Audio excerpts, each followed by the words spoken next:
Shalom, shalom.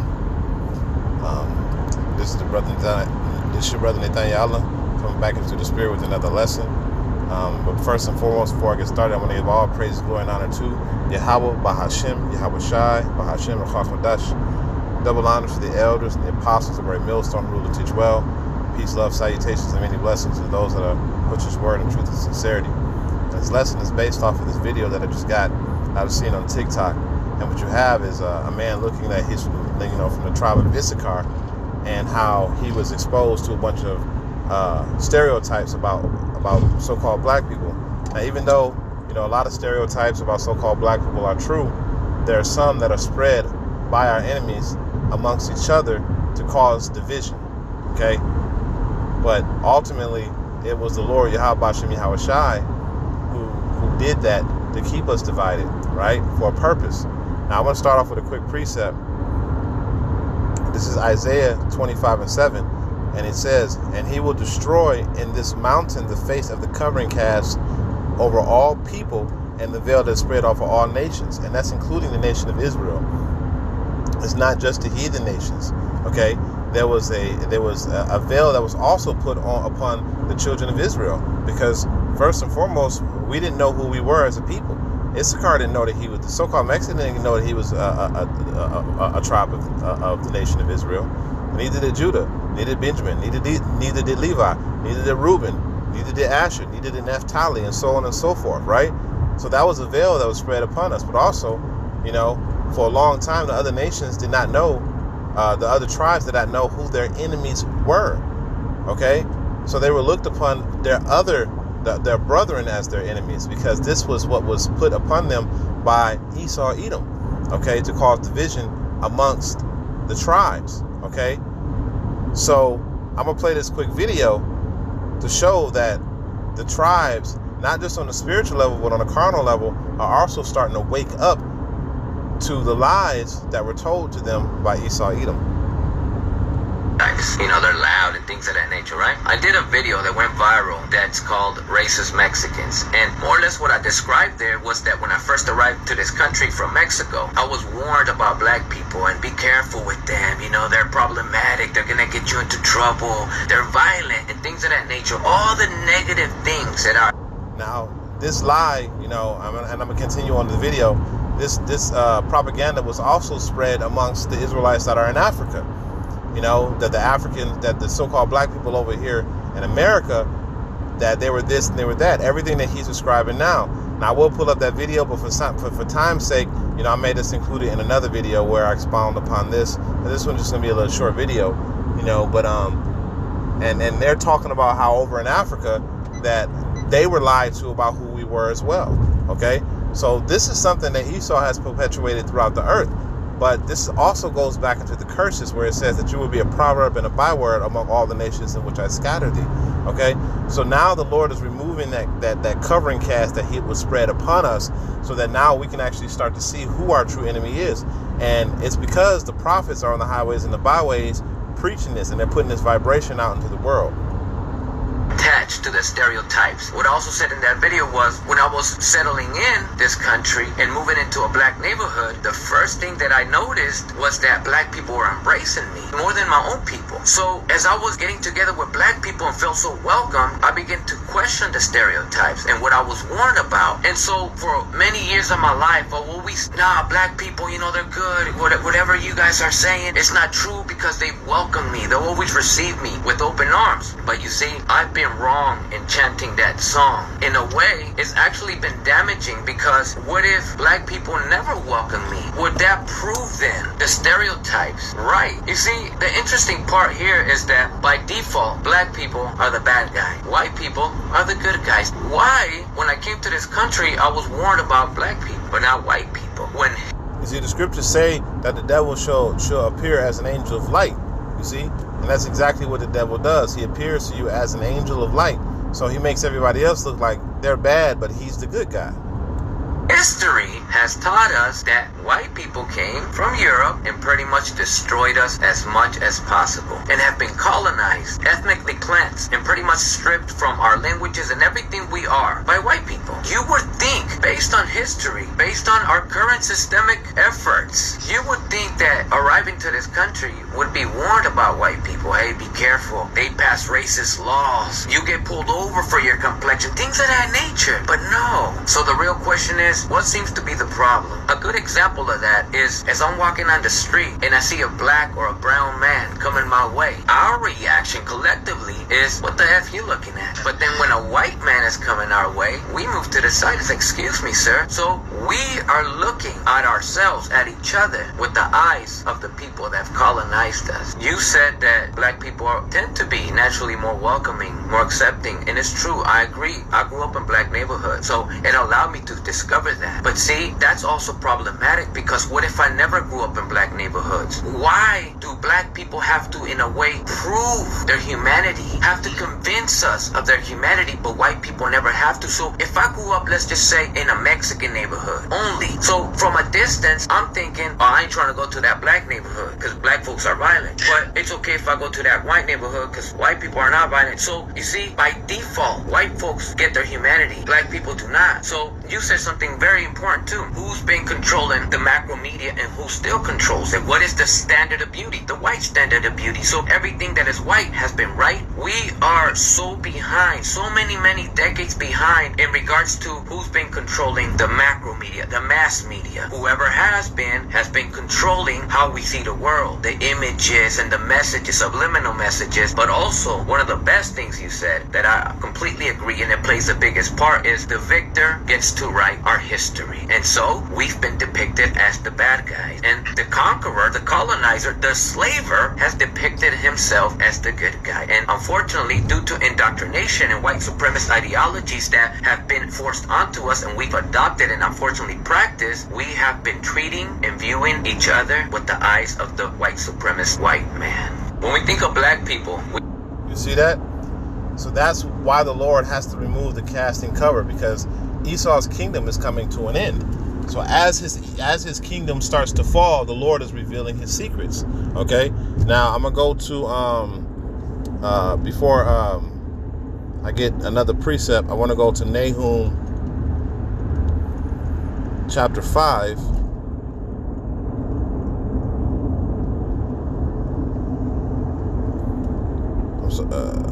Nahum chapter 3.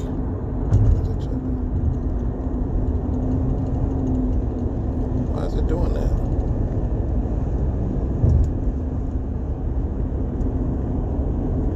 You know what? Let me just do this. Alright, so here we go. This is Nahum chapter 3. And I'm going to start at verse 5. And it says, Behold, I am against thee, saith the Lord of hosts. I will discover thy skirts upon thy face, and show the nations, all of the nations, including the nation of Israel, thy nakedness, and the kingdoms thy shame. Okay? And I will cast abominable filth upon thee, and make thee vile, and set thee as a gazing stock. You see that? So that's what's happening right now. Everybody's starting to stray away from Esau Edom because they're seeing his true identity, so to speak. You know, how he truly is, how he's the wicked and the evil upon the earth. You know, so the nation of Israel are starting to see that now, and Issachar especially, you know, starting to see, you know, the so-called black man is his brother. You know, and this is like, you know, my wife, you know, my rib, she's an Issacharite, and you know, she got two older brothers, and they've never, you know, since I've met them, even looked at me as, oh, this black man right here. They never even looked at me like that, you know. And they come around to my house and we eat and we joke, and you know, and they even support me in a lot of ways when they have the opportunity to. I'm talking about heavy support, and I'm a so-called black man. So what that shows is that, you know, Issachar on a certain level is breaking away from that covering cast that was cast upon all the nations, and starting to see that Esau Edom is truly the problem. Okay, he's the problem, and it is all due to the Lord is slowly starting to lift these curses off of us, because Esau Edom's kingdom is coming into an end. Okay, and he's showing the nations who this devil really is, including the nation of Israel. So I'm gonna go back. I'm gonna go to Isaiah 11 and 13. I'm going to start at verse 12. And he says, and it says, and he shall set an ensign for the nations, and shall assemble the outcast of Israel, and gather together the dispersed of Judah from the four corners of the earth. The envy also of Ephraim shall depart, and the adversaries of Judah shall be cut off. Ephraim shall not envy Judah, and Judah shall not vex Ephraim. Okay, so you got the southern kingdom, the northern kingdom looking at Judah with the side eye, just like he said. He's like, we looking at y'all like we need to stay away from this guy, because there's a vexation that was put upon the so-called blacks, the southern kingdom, which is Judah, Benjamin, and Levi. You see, so there was a certain vexation that the other tribes didn't want to deal with us, because the Lord had cast this upon us. So the Lord is saying that he's going to remove that to where they will no longer be vexed by us. You see what I'm saying? And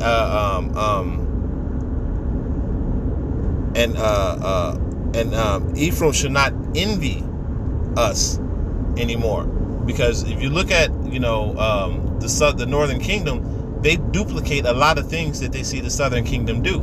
You see what I'm saying? And if you look at a lot of the styles that they have, how Judah, he'll come out with it first, you know what I'm saying, and then you start seeing the northern kingdom start to copy it. Well, that's a form of envy. You know what I'm saying? We want to do what y'all do, but they don't know why they're doing that. But at the same time as they're doing this stuff, they also have a vexation they are vexed by the southern kingdom. You see what I'm saying? But this was something that the Lord had put on us, because this is part of the curses of Deuteronomy 28, starting the 15th chapter. All right. So then I'm gonna go to Ezekiel. This is Ezekiel 37 and 17. Now this is where the 12 tribes start comes in at, and I'm gonna start at verse 16. And it says, moreover, son of man, take thee one stick and write upon it for Judah and for the children of Israel, his companions.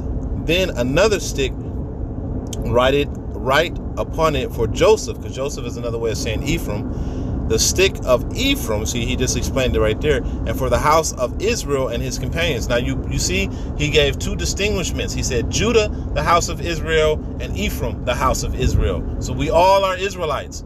You see, because if you go back to the book of Kings, the 10 tribes were ripped from Solomon because he went off whoring after other gods. So that was a punishment that was given to the nation of Israel as a whole, to be split. Okay, so we wouldn't be one big kingdom as we once were. So the Lord split us up. But in these last days, that's why he said as an ensign, because these are signs of the end of Esau's kingdom, that the tribes are starting to come back together. All right.